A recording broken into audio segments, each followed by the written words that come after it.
What's going on, guys? Welcome back to my channel. In today's video, I'll be going through my predictions for day 1 of the NBA play-in tournament. But before we start, make sure to like the video and subscribe to my channel if you haven't already. Moving on to the 9 and 10 game, where we have the 9th-seeded Charlotte Hornets taking on the 10th-seed Miami Heat. This is a good old-fashioned battle of youth versus experience, and I couldn't be more excited to watch it. The Hornets have been one of the better teams in the second half of the season, but there's a difference between the regular season and the postseason. And in the postseason, you need to have the experience, and you also need the defense, and I'm just not confident on the Hornets' defense. Guys like LaMelo Ball and Con Knuppel can easily be exploited by a good coach, and I can only imagine what Erik Spoelstra would do to exploit them. But no doubt is their offense one of the best in the league, with LaMelo's freakish shot-making ability, Con Knuppel's three-point shot-making, whether experience plays a part in the play-ins or if he keeps his production up, is a different story. Brandon Miller and Kobe White's overall shot-making ability and Diabate's finishing around the rim.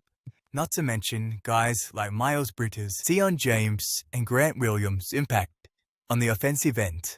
Moving on to the Heat, I would say they're a defensive-minded team, but their offense is probably just as good or bad, however you want to look at it. Davion Mitchell is an elite defender on the perimeter. Bam is a great rim protector. So is Kel'el Ware, who comes off the bench. Andrew Wiggins and Jaime Jaquez are also good defenders. Demas Nikola Jovic and Pele Larson, who are both questionable for the game.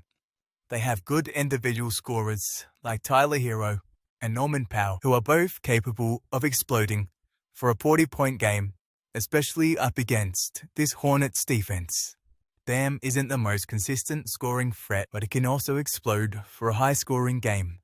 Jaime Jaquez, Andrew Wiggins, and Kel'el Ware are all solid scorers, and they have shooters like Nikola Jovic, Simone Fontecchio, Pele Larson, Davion Mitchell, and Kasparas Jakushonis. Matchup-wise, I would lean towards the Hornets with the size difference at point guard position especially, but I have the experience propelling the Heat to sneaking out a win. Winning these games is just something the Heat know how to do. Moving on to the Western Conference, where we have the 7th seed Phoenix Suns taking on the 8th seed Portland Trail Blazers.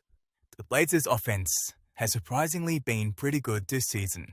Coming into the year, I thought they were going to be a team that was heavily reliant on their defense to win games, but it hasn't quite been the case. Their offense has struggled at times, but it's been pretty impressive overall, and most of that has been because of the emergence of Deni Avdija, not just as a straight-up scorer, but as a facilitator too. Jrue Holiday has had a pretty under-the-radar scoring year too, where he's averaging 16 points and great shooting splits and 45% from the field and 37% from free. Donovan Clingan has also had a great season shooting-wise, especially from beyond the three-point line. He's shooting 34% from free on the season, and he has great touch around the rim. Shaedon Sharpe has been pretty good too, where he's averaging 20 points on the season, where he's become an all-around scoring threat. And Toumani Camara has drastically improved his shot from beyond the three-point line. Not to mention the guys coming off their bench can score at will, like Jeremy Grant, Scoot Henderson, and Vic Krejci, who can come off the bench and hit a couple of freaks. They've got an elite defense with guys like Toumani Camara and Jrue Holiday, who are both elite ball stoppers. Donovan Clingan and Robert Williams are both up there when it comes to top rim protectors in the league. And guys like Deni Avdija, Scoot Henderson, Jeremy Grant, and Shaedon Sharpe aren't elite defenders, but they aren't necessarily bad defenders either. Moving on to the Suns, and they're in a similar spot. They have a great defense, but their offense has been extremely impressive this season. Devin Booker has not disappointed offensively this year, where he's averaging a quiet 26 points per game. Dillon Brooks has been extremely impressive, where he's having a 20-point-per-game season. Colin Gillespie has cemented himself as one of the most improved players this season. And we know what Jalen Green can do. He can go toe-to-toe with some of the best scorers in the league. And they have some solid shooters around those guys too, like Grayson Allen, Royce O'Neal, Jordan Goodwin, and Ryan Dunn. Plus, they have a great lob threat and Mark Williams.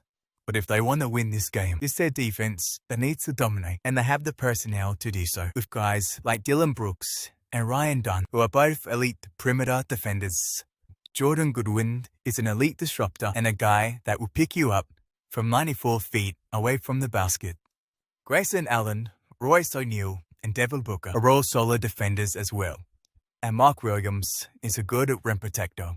The matchup favor the Suns, and the home court advantage is the reason why I think the Suns pull away with the win. That's going to end this video. Let me know who you think wins both games tonight in the comments below. And make sure to like the video and subscribe if you haven't already. And I'll see you in tomorrow's video for my day 2 of the play-in tournament predictions.